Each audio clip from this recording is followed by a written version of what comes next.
nating pakialaman yung flood control na yan. Leave it to DPWH. Ngayon, kung meron kayong mga pork barrel dyan, i-donate nyo na lahat sa DPWH. Walang kaya. Anong kinalaman ng senador kongresista? Ano nga? Ang gusto ko lamang po, ma'am, let DPWH do their job. Give the money to DPWH para wala sisihan, di ba? Again and again, ito po ay ating babasahan. Ito ay ni-request lang po ng ating mga follower at saka ng mga nanonood. Sana naman po ay walang magalit. Ito po ay isang content lamang. Kung may maganda, tanggapin. Ang pangit, itapon. Again and again, ito po ay walang kinalaman sa kahit kanino o ano paman na salita. Ito po ay sang-ayon sa tarot. Kung ano lang po nababasa ko sa tarot, yun lang po ang aking ipahahatid. Itong taong ito po ay pinag-uusapan ngayon. Ito'y request po ng mga tao. Ang kanyang pangalan ay Erwin Tulfo. Wow, Tulfo brother. Actually,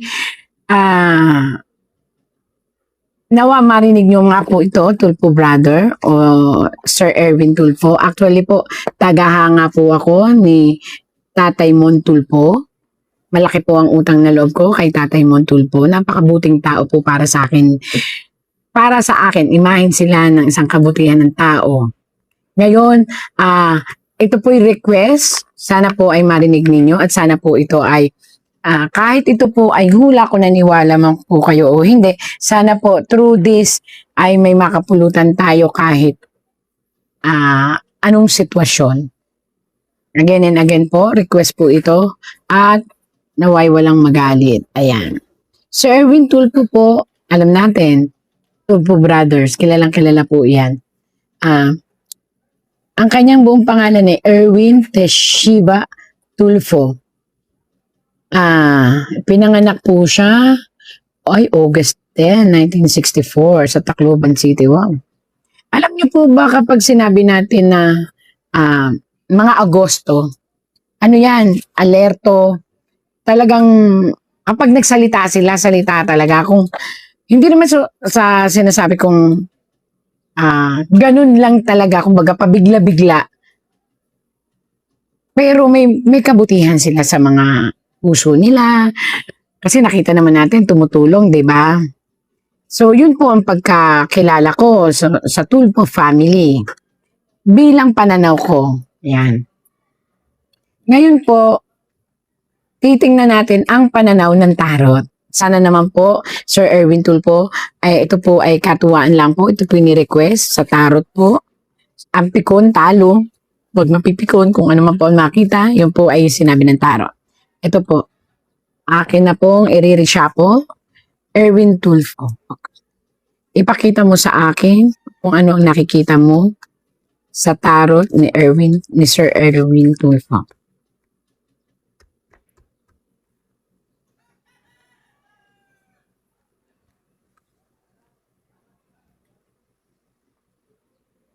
Naku, Sir Erwin Tulfo, sa ngayon po ay babaha ng kritisismo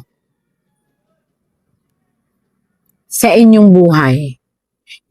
Dahil sa isang sitwasyon po, ayan nakita nyo po, nakabaliktad kayo. Ang ibig sabihin po nito, yung pundasyon na inyong iniingat-ingatan ay masisira dahil po sa isang desisyon kung saan ang makakalaban nyo po ay ang paniniwala ng masang Pilipino.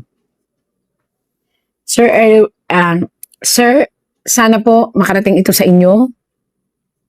Ayon po sa tarot, hanggat maaari po,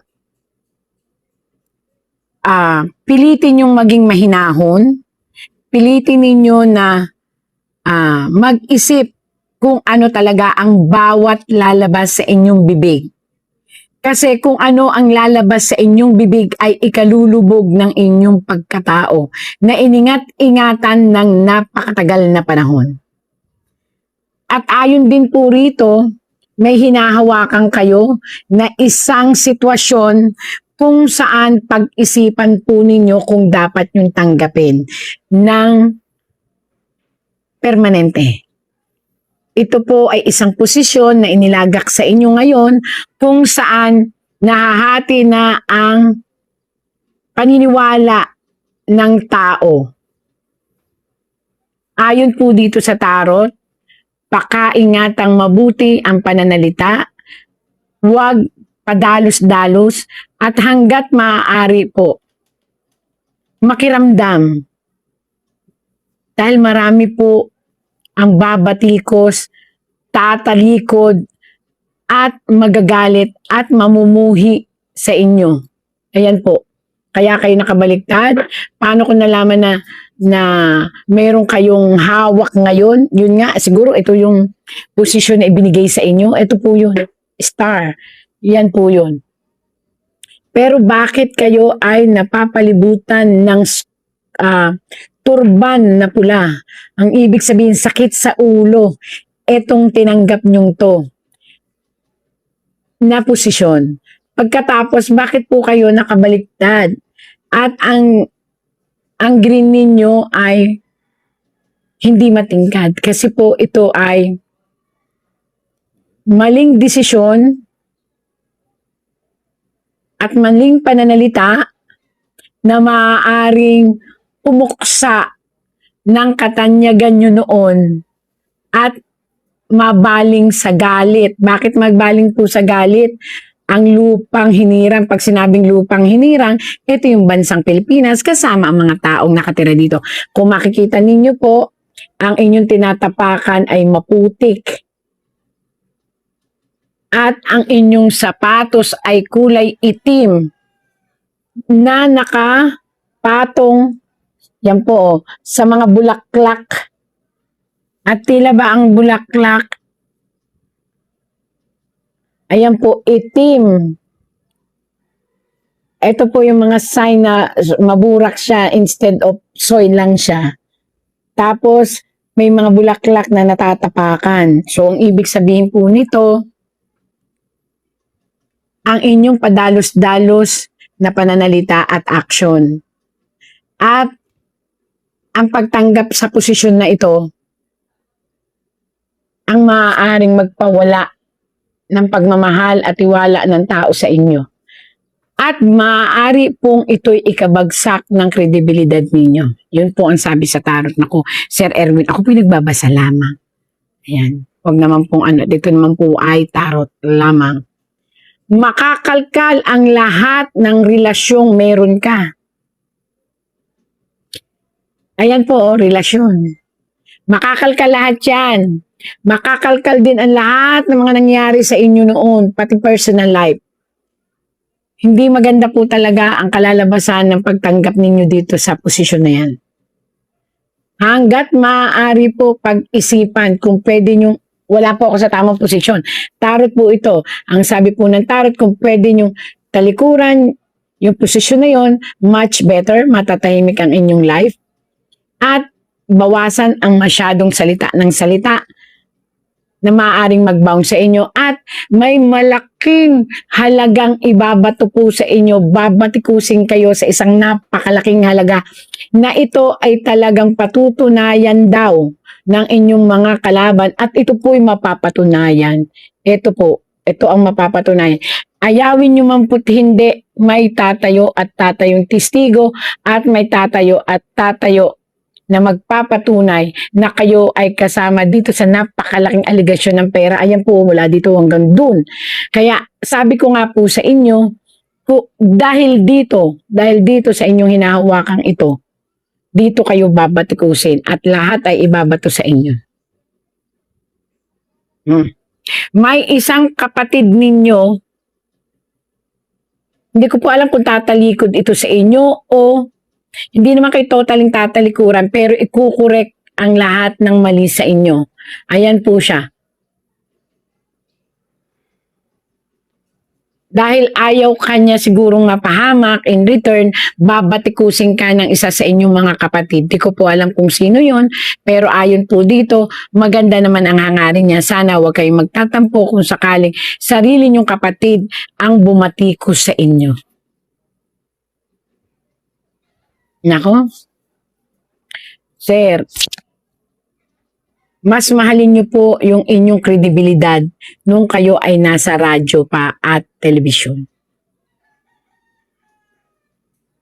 Kaya ingatan niyo po, ngayong nasa politiko po kayo, hindi niyo kilala kung sino ang totoo sa inyo at kung sino ang gumagamit sa inyo. Kaya mag-ingat po kayo. Pinag-iingat po kayo, kaya po kayo nakabaliktad. Ibig sabihin, may isang posting napakalaki sa inyong likuran na nais ninyong hawakan o ipagtanggol kasi nasa unahan kayo eh. Tapos yung nasa posting ito, maaring tao po ito o posisyon ito o samahan ito ng inyong maaring grupo at kayo ang ipino-front o kayo po ang naka-front. Pero pakaingatan ninyo po kasi isa, dalawa, tatlo.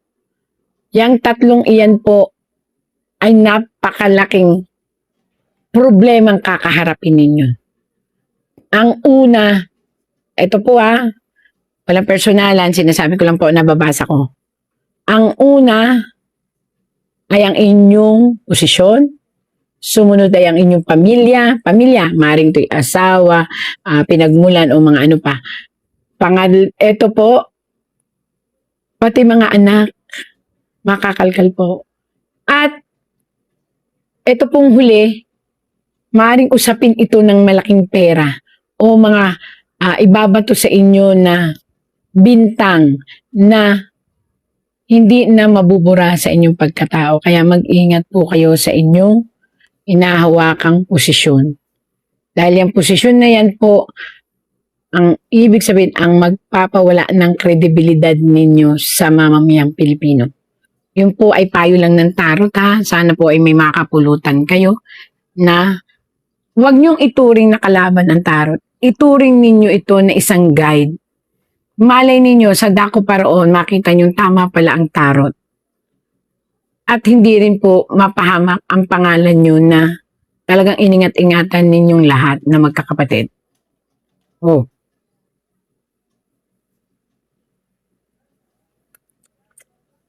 Basta lagi niyo pong tatandaan, pag taong bayan ang nag-aklas, isipin ninyo bakit sila nag-aklas.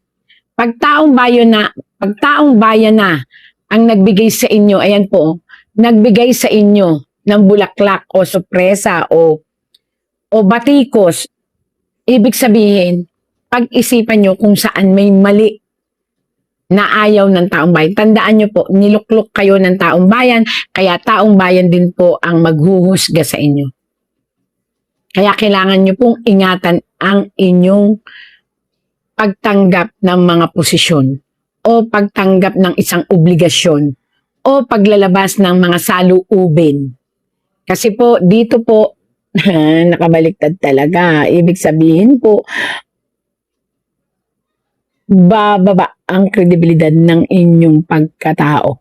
At kaya po ito ay may bata rito na binibigyan ninyo ng bulaklak. Kayo po ito Ang ibig sabihin po nito, nasaktan ninyo ang taong bayan sa hindi ninyo inaasahang desisyon. So, ayun po.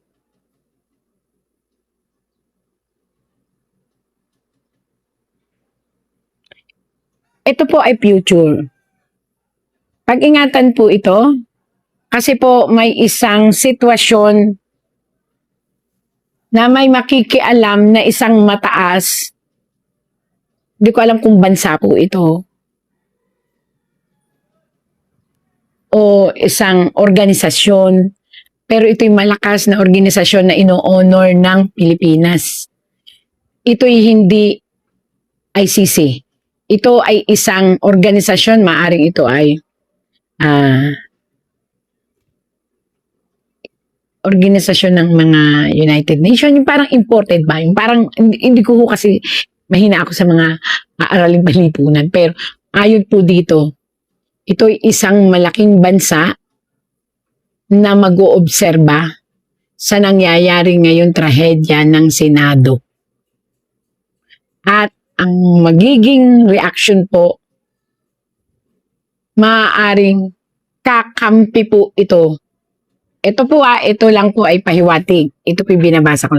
Ito po ay nag-uobserba dahil ang nais nila ay ang tunay na investigasyon sa kung sino ang tama sa Senado.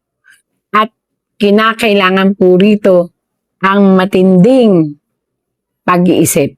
Kinakailangan po yung naaayon sa batas at naaayon sa lehitimong batas ng Pilipinas, Republika ng Pilipinas at ng batas ng mamamayang Pilipino. Ayan po, mabibigla na lang po ang lahat. Kaya yun nga ang sinasabi ko po sa inyo, hindi ko alam kung sino itong tinutukoy ng tarot na bigla na lang lalabas at biglang mag-iimbestiga sa katotohanan na nangyayari sa Pilipinas, maging ang ICC po ay maiimbestigahan, maging ang mga senado, senador at ang mga politiko ay maiimbestigahan. Hindi ko po alam, kaya kinakailangan pong ito ay masettle ninyong lahat ng maayos kasi may makikialam na isang napakabigat na bansa na may say sa batas ng Pilipinas. Yun po lumabas dito.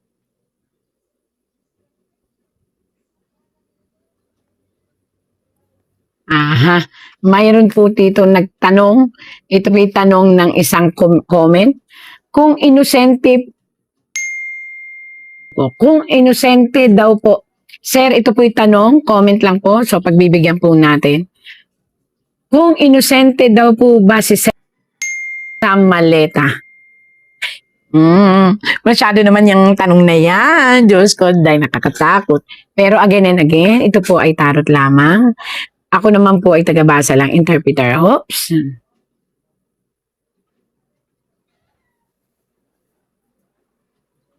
Actually po, yung tinatanong ninyo kung doon sa comment kung inosente siya, lumalabas po kasi dito, ano ba?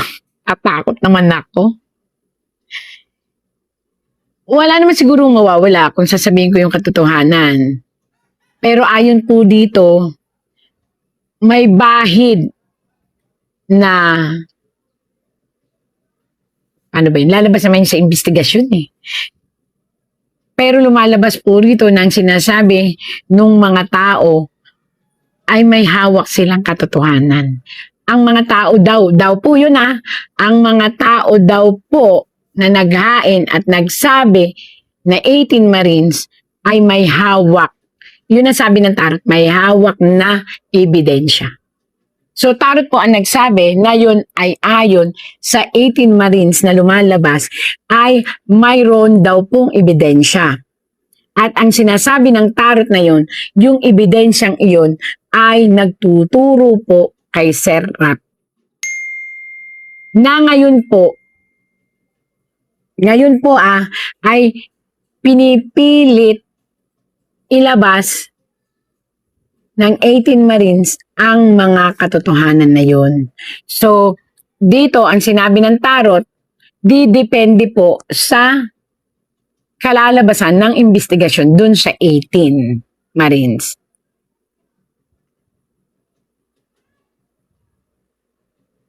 At ayon po dito sa tarot,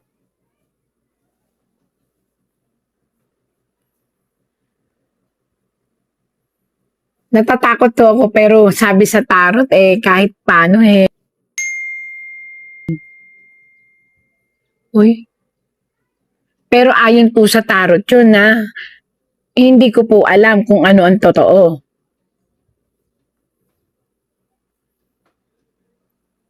Hindi ko po alam, ayon lang po yun sa tarot. At yun daw po ipatutunayan ng ibang testigo. Pero again and again po, ayon po yun sa tarot, hindi po yun ayon sa akin. Paano ko po nalaman?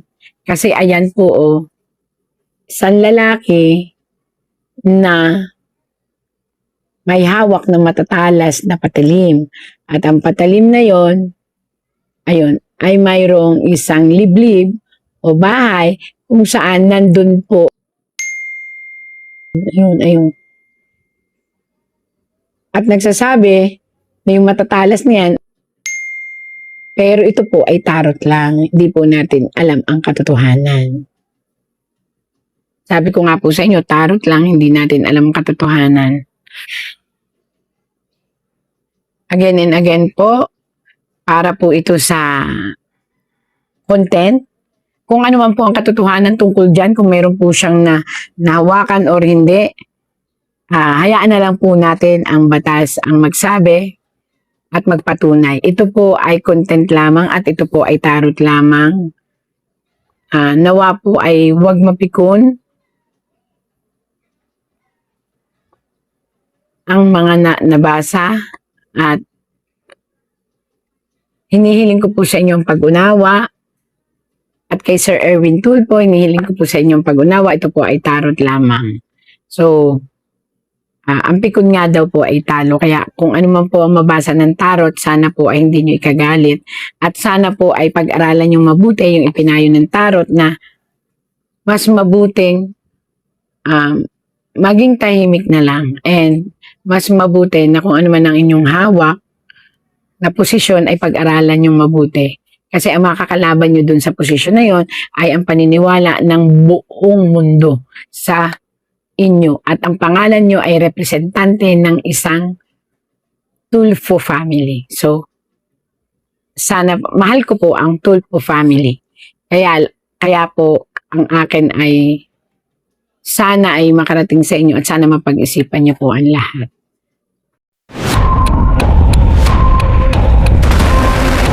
Sara Duterte is a phenomenon. She is a force of nature na hindi mo talaga magiba kahit anong bagyo, anong paputok, pasabog, kahit yata bomba nuklear. Hindi kaya tumba si VP Sara. Yon ang malaking problema nila. Kaya eto na lang ang pag-asa nila. Etong impeachment trial na to. Kaya lahat ng resources nila ay nilalagay dito. At hindi ako magtataka kung magkasuhulan dito, katulad nung nangyari kay CJ Corona na in-expose ng mismong senador, si Jingo Estrada, na nagkasuhulan talaga. Noon, 100 million lang ang mga suhol sa proyekto eh.